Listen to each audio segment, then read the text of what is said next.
Welcome to Rock Your Reinvention. I'm Karen Freeland, your guide to ditching corporate and designing a life you love. If you're ready to shift your mindset, boost your confidence, and finally take action on that dream career or business, you're in the right place. It's your time. Let's rock your reinvention. Today, I am joined by a very special guest, Tori Barker, who is the CEO of Creative Marketing and is known as a visibility strategist. We're going to talk about that. She is passionate about transforming business growth through cutting-edge marketing strategies and specializes in crafting tailored visibility solutions that empower brands to stand out in today's marketplace. We met a few years ago, actually through my podcast editor, Jason Sircone, and we have been biz buddies ever since. So welcome to the show, Tori. Thank you so much. I can't believe it has been so long since we met, but I'm glad that we are now biz buddies and we could swap podcast episodes. It's just so fun to reconnect with you every time. I know we were chatting before we started that you're on the other side of the mic today because usually you're the host. Yes, it's so weird being a host and then coming on as a guest. It's like, okay, you got to put on this different hat that you wear versus being the guest and the host. It's so fun. Well, I'm delighted that you're here today to share some wisdom. We caught up a couple of weeks ago and we just had such a great chat. And I was like, I got to bring you on the show. We need you to be sharing all of this wisdom. Thank you. I want to talk about your career path first because it's pretty interesting. You were running your own business and then you decided to pivot and actually partner with someone else. And then made a pivot back and came back to ultimately running your own business on your own. So what made you step back into running your own business? Walk us through that. Yeah, well, I'll step you back even further. So before I started my own business, I was in corporate. So I was in corporate for about 15 years in marketing, corporate marketing space, and then started my business in 2019. Went out on my own, had this passion and this creative talent that I wanted to bring to the world and help business owners. And so I had my business running for about four and a half years. And as some business owners may know, it's challenging. It's a journey. Yeah. and if they say otherwise, they're lying. Yeah, exactly. Like, let's just speak it how it is. Speak the truth. There's lots of ups and downs. And at the about 4.5 year mark, I was in a low spot and my business was struggling. I had too much overhead. I was learning the business side of things. I came out and started my business as the creator, right? The creative person. I had a talent and a technique that I knew how to implement, but the business side of things was the challenge for me. So learning about P&L and learning about, hiring and margins and all of these things that come along with owning a business. And so I was in this low spot and obviously had been networking and podcasting and meeting new people. And I had a friend of mine who had a similar business model to mine. And he and I started talking one day and I was just kind of saying like, yeah, I'm struggling and business is hard right now. And he was looking for growth in his business. And so he was like, why don't we just partner? Sometimes two minds are greater than one. And so I said, yeah, that sounds like a great idea. Let's build a partnership together and grow this business together. So I ultimately merged my clients with his business and kind of put my business on hold with this plan of building a partnership. And so things were going great and we started building this business. And it was probably about a year into it where I started getting this feeling in my gut that I wasn't fulfilling my potential and I wasn't being true to myself. So the direction that I was going just didn't feel right. And I've learned over the years to listen to those intuitions and those gut feelings and that back of your mind thoughts that come in. And so I started talking to him about, hey, I don't know that this is the right opportunity for me. And, I'm grateful for the opportunity that I had. And I've learned so much about the business side of things because that was his expertise. And so I said, I think I need to go back out on my own. And he was completely supportive. And so after about a year or so working in this other business, I started to think about what this would really look like for me to reinvent creative marketing. So I ultimately stepped back into my own business. And now here I am, almost a year into it by myself again, really finding my passions and, taking the knowledge that I've learned, the journey. Obviously when I started my business, I know so much more now than I did then. Yeah. And so I've kind of followed my intuition and really am moving forward in this direction that I feel is going to be the most impactful for me and for the people that I Mhm. work with. Yeah, and I love that you're sharing that so openly and honestly. Like, I was in a low point, Yeah. because I Yeah. think we have them in our business. It's very normal and Yeah. natural. And it's easy to get stuck there. But you were like, well, let me put on my hat, my creative hat, right? No pun intended, and figure out like, how could I make something out of this, right? Like, Yeah. oh, I could turn it into a partnership. I could join forces with someone else, right? Yeah. And I think we have so many ideals when we start a business about this is what's going to be like, and I'm going to blow Right. up, and it's going to look like that. And when Yeah. it doesn't, sometimes we get discouraged instead Yeah. of being like, well, maybe this is redirecting me to something else.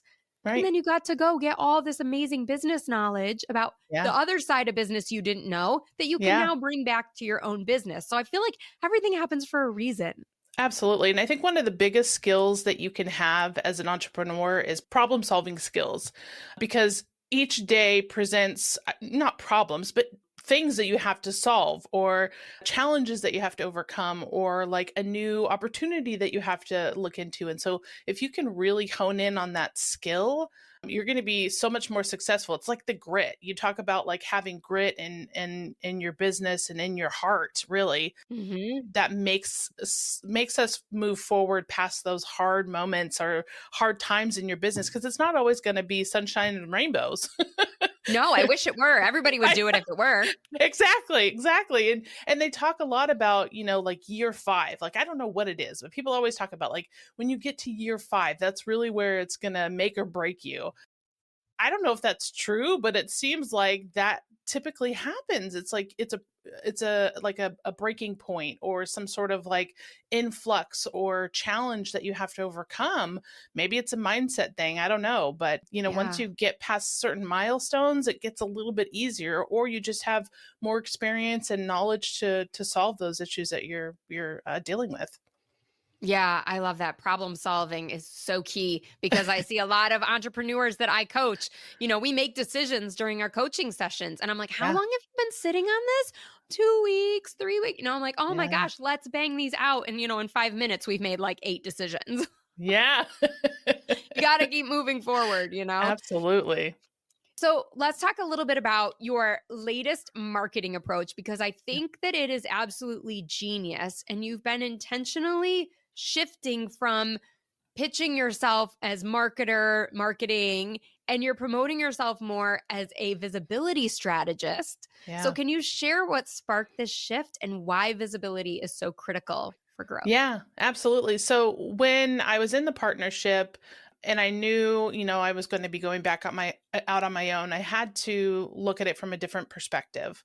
I didn't want to go back to doing the same thing that I was doing before because, I was having challenges. And so I really started to think about the clients that I was working with, the people that I was having conversations with, the obstacles that I was encountering over these past 4, 5, 6 years.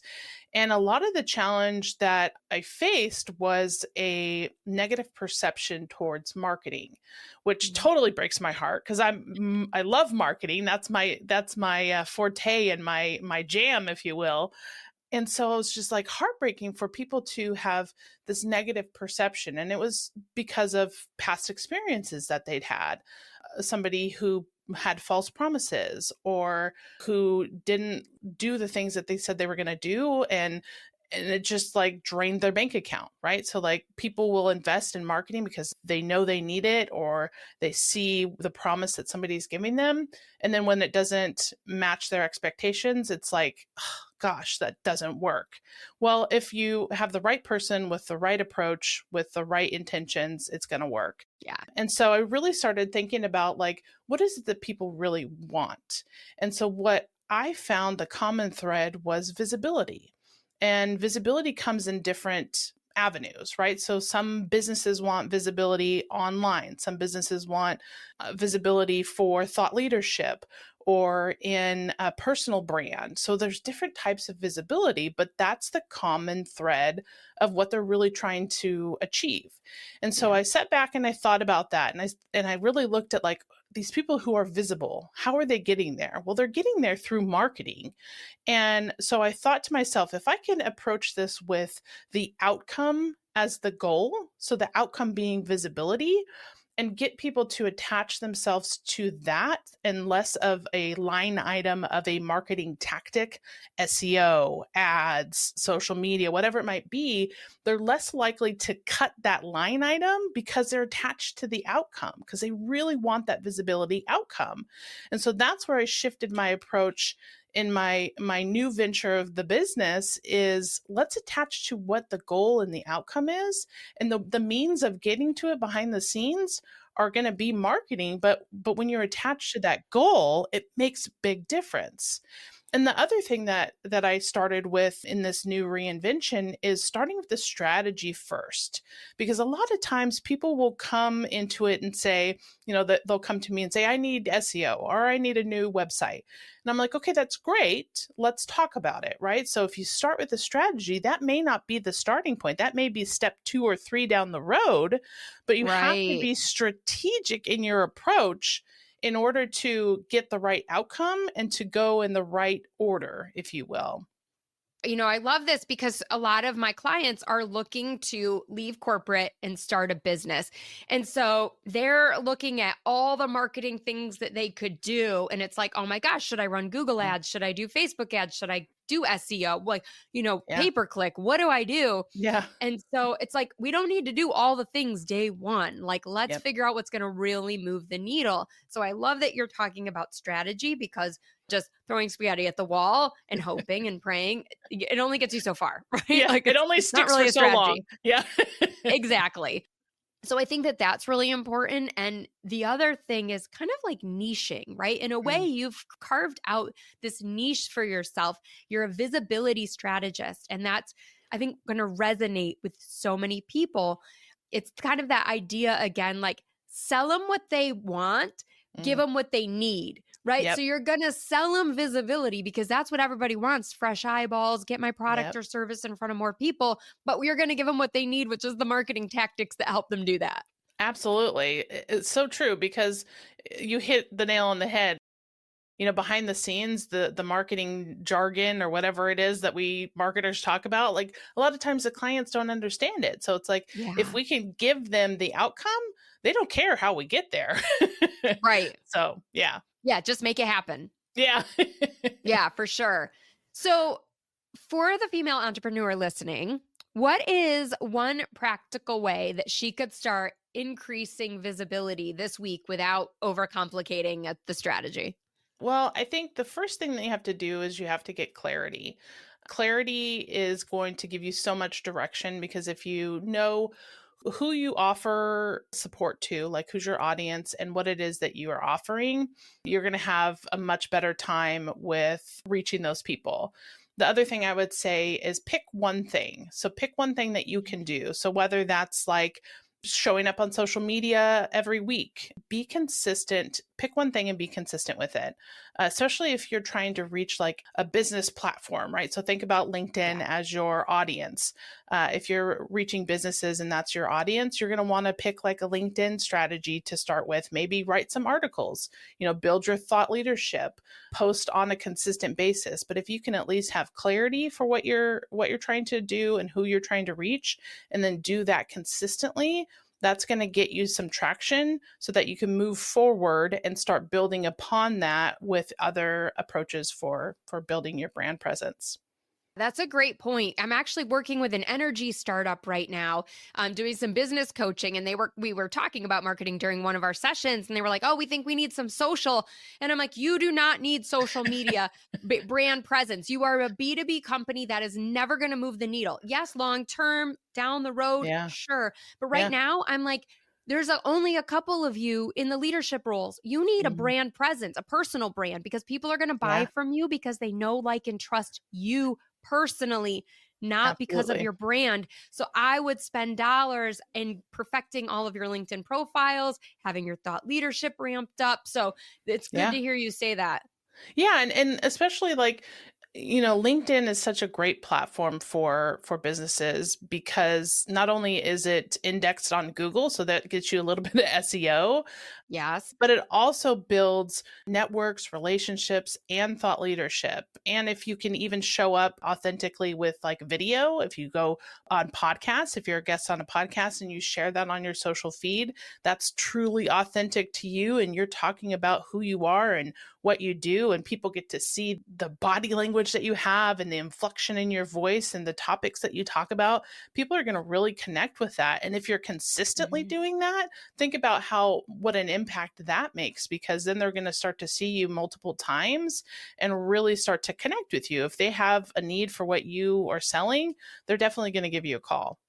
Yeah, and I don't know, do you know the latest stat? Like, it used to be people had to see seven times before they would buy. That it was 12 at one point. I mean, I don't know Yeah, how many times you last need to see it now, but yeah, last I've heard it's something like 28. Like oh my gosh. it's crazy. It's crazy. Think about us as marketers. Like we used to like we could bust it out 7 times. We got this. Right now we're like 28 touches. Oh my gosh. You got to be creative. Yeah, for real. Well, that's why they got to call you at creative marketing. Yeah. All right, so let's talk about pricing. I love talking about money. That's one of my favorite topics. I think it's a hot topic, especially for female entrepreneurs and Yeah. especially in today's economy. Yeah. And I think we're hearing more and more clients push back and say, well, that's too expensive Mm. right now. Or, well, shouldn't these other things be included in the offer? How do you recommend women responding so that they can protect their worth, but Yeah. also get the business? Yeah. Well, it's funny. I've had this experience more often than I care to share, but recently had this experience in this new approach in the business with visibility, and I had to sit back and think about this for a minute, because when you're talking about pricing, the first thing you have to do is you have to understand your value. You've got to do your research, right? So obviously you don't want to price something just because you think it's a good price, right? You have to understand market value. You have to understand the time that's involved, who your competitors are, and kind of understand what their pricing models are as well. But you also have to know what your value is. And so I recently had an experience where I met somebody who was looking for some marketing, and we had, a couple of meetings. I put together a proposal. We went over the proposal together, and it was a package that was including some SEO and some advertising.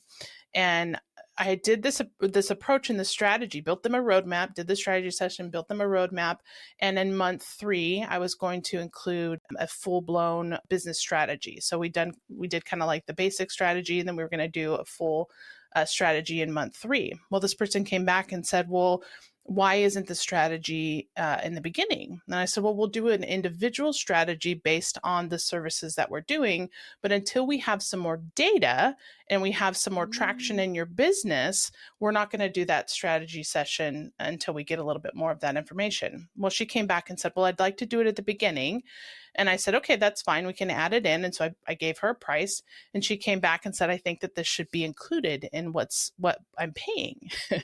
And so I thought to myself, and I was like, well, sure, I could use the business, but if I go along with this and I basically give her this service for free, then it's devaluing me and what I offer and the strategy that I put behind this, the time and the effort, the mind, the thoughts and strategy that I use to build this for this person. And so I ultimately came back and said, I understand that you feel this way, but unfortunately, this is a service on its own. So you'll have to pay for the strategy before we can include it in this package. And she ended up not going with me. And, I kind of was like, bummed a little bit, but then I thought, you know what? I stood up for myself and I stood true to my value. And that made me feel really good, because I talked to other people about, here's this approach, and they were like, you should definitely pay for the strategy, because the strategy in itself is so valuable that you can't devalue that time and effort to just include it in what you're doing because somebody doesn't see the value in it themselves. Yes. Oh, that was so good right there, right? Just because somebody else doesn't see the value and the worth doesn't mean that it's not there. And I Yeah, think that's a big thing that women forget sometimes. And you're not going to win them all. And you probably dodged just a bullet that you don't even absolutely. realize, Yep. by like blessing and releasing. That's what I always tell my Yeah. clients. Well, and If like you said, someone, everything happens for a reason, right? And because I stayed true to my value and my worth, that's going to make it so much more impactful when I do find the right client and the right fit who will see that value. And like you said, that we're not for everyone. Like I'm not meant to have all the business. And right. I'm not meant to work with every client. So it's like you have to stay true into, think about core values, think about your worth. Like all of those things are so important when it comes to aligning with business clients, partnerships, whatever it might be. You have to Mhm. be true to that internal feeling that you have. Yeah. And, I don't know if you've ever experienced this, but I know a couple times I have taken clients, usually on the corporate side, for a little less than I should have. And I Yep. end up like resenting the client. I don't even want to do the work. I'm angry. So I don't even show up and do my best work because I'm like, you're not even paying me what I'm worth. This is ridiculous. Yeah, and sometimes it's like you make room for the right clients when you do stuff like that. Hmm. When you say no, because it's okay to say no sometimes, and you make space for the truly blessed clients that you're going to have in your world. I love that. So let's talk about burnout a little bit because I think that that's pretty common, especially as CEOs or solopreneurs. Some of us who have smaller teams, we're on all the time, and that can be really Mhm. exhausting. I was sharing that with you last time we had our Yeah. coffee chat. So, what's the biggest lesson you've learned about avoiding burnout as a CEO? Yes. This has been a hard lesson to learn, and I and I Good, not feel just me. yeah, no. And I feel like I'm learning new things every day. So, one of the things that's really important to me to avoid that burnout is giving myself time and space to just be introspective.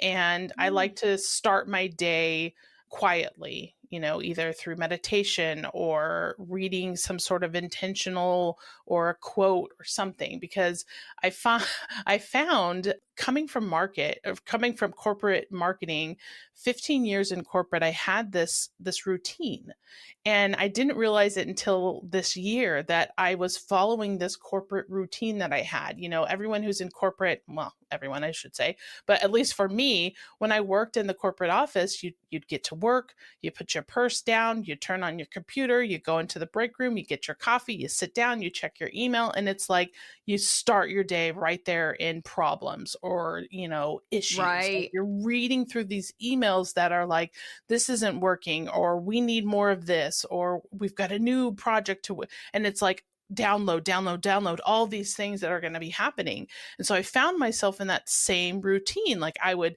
take the kids to school, I would get back on my computer, and then I would sit down and I'd check my email and I'd be looking for problems or looking for, issues to solve. And I felt this kind of like anxiety or like this just like rushed feeling. And so when I stopped and started like taking 10, 15, 20 minutes in the morning before I even turned on my computer, I felt more at ease and just relaxed. And I could conquer the day in a way that I just couldn't with the other approach.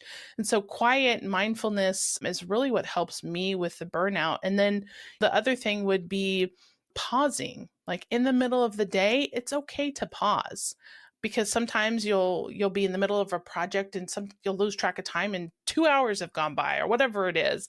And so sometimes you just need to get up, take a short little walk, step outside, get a cold glass of water, whatever it might be, and really just pause, because I feel like there's so much more clarity when you can be quiet and pause and then go back to whatever task or project you're working on.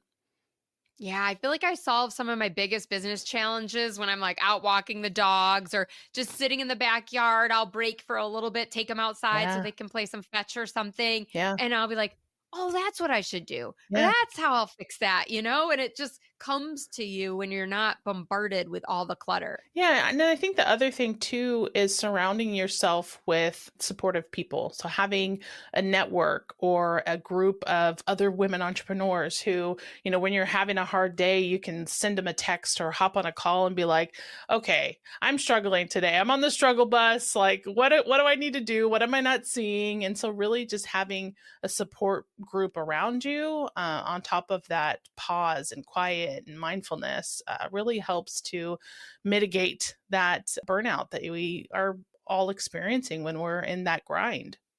And I think that's critical, especially when you're coming out of the corporate world and most of your friends are probably corporate people. Yep. They don't even understand the business challenges, which is why I said we were like biz buddies, right? Because we have to have these people who are doing the kinds of things that we want to be doing, running a successful business, navigating entrepreneurship on a daily basis in our network that we can tap into. Because Absolutely.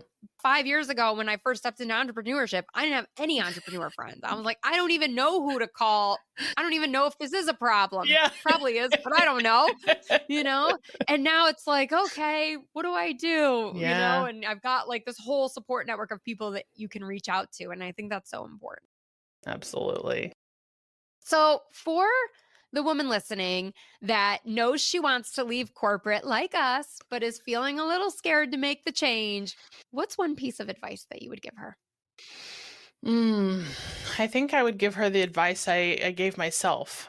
Just take the leap of faith. If you have a gut feeling that you can do more, be more, and help more people, and the only thing holding you back is fear, step through that fear, because I think that there's greatness on the other side of fear, and take that leap of faith. Yes. I saw a social post the other day. Someone else put it out. I can't remember who.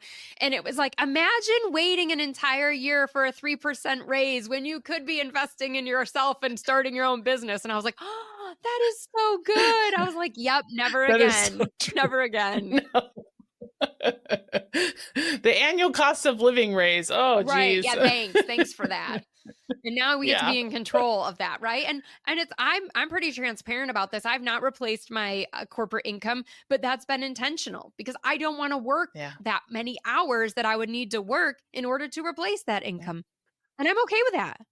Yeah. And, you think about, like I said, take that leap of faith. And if you have that desire, also think about the lifestyle that you want to have, right? Sometimes the lifestyle that you build is greater than the income that you have. Like for me, part of the reason I wanted to start my own business was so that I could be there for my kids. I wanted to be able to take them to school and go to sporting events and pick them up from school. And if I was in corporate, there's no way I could do that. Like I'd have to be at my desk from 8 to 5. And if I wanted to pick my kids up from school, how am I going to do that when it's 2:30 pickup? Like that's crazy. Yeah, you're not.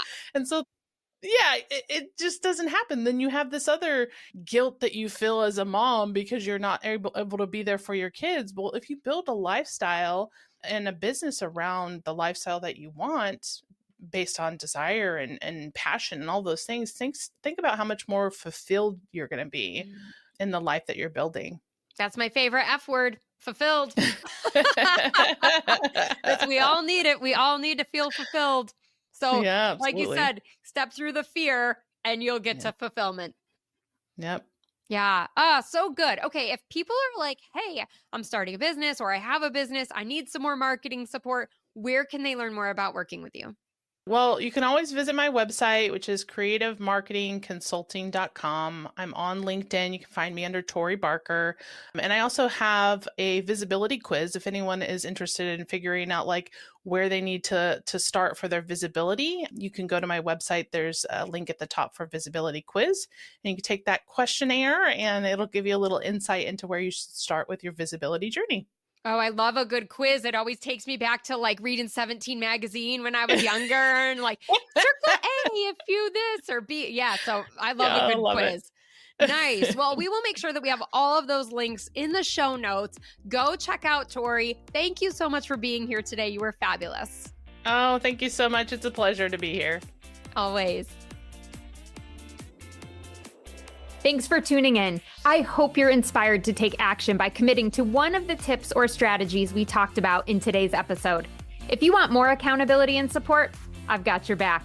Book a complimentary Empowered Exit Strategy call today. Visit KarenFreeland.com to learn more and book your 45-minute session. Until next time, stay fabulous.